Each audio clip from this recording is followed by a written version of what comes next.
So I decided to, at one point, say yes to a job instead. And I worked as the head of marketing for 1 year at one startup and the head of product in another startup for a little over a year before I came to the conclusion that being self-employed is the right path for me. That is just a realization. I kind of two lines under that now, right? No more Yeah.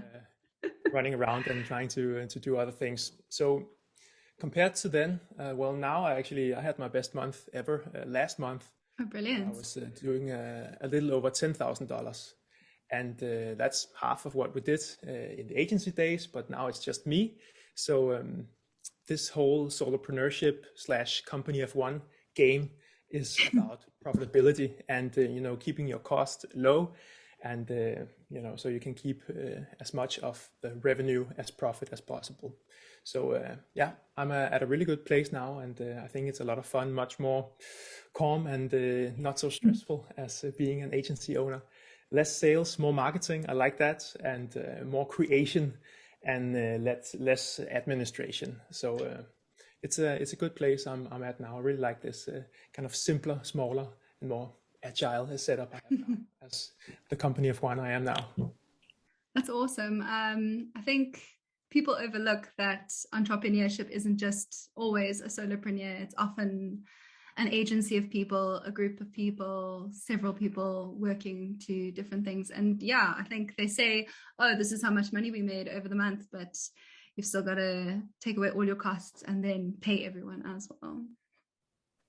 Yeah, it's a completely different game. I think growth entrepreneurship was very interesting to me from when I started studying business back in, I was 20 years old, so that's 11 years ago.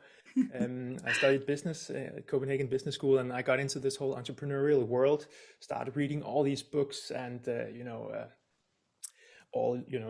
most all the classics about how to design thinking and the iterative process and getting to plan B and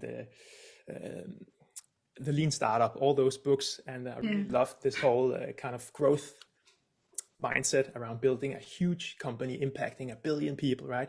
Yeah. But then later I got a little older, and I thought it would be cool to have like a smaller setup. Yeah, and I read The Company of One by Paul Jarvis.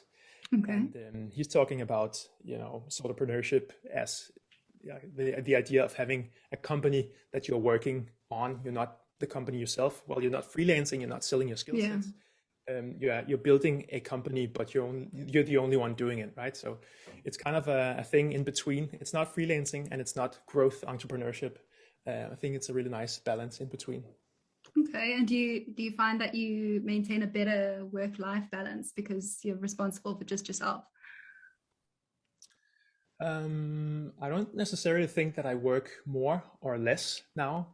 I just think it's much more fun, and I do what I actually enjoy doing, which is creation, the actual hands-on creation process, where when you are managing people, you're a manager, you're kind of a salesman running around and taking all these meetings, and that's also fun. But I just realized down the road that I like to output, I like to create, produce stuff, put it online, see what happens, and actually do the work myself, instead of kind of promoting myself into a position that I enjoy less than being on the floor, so to say.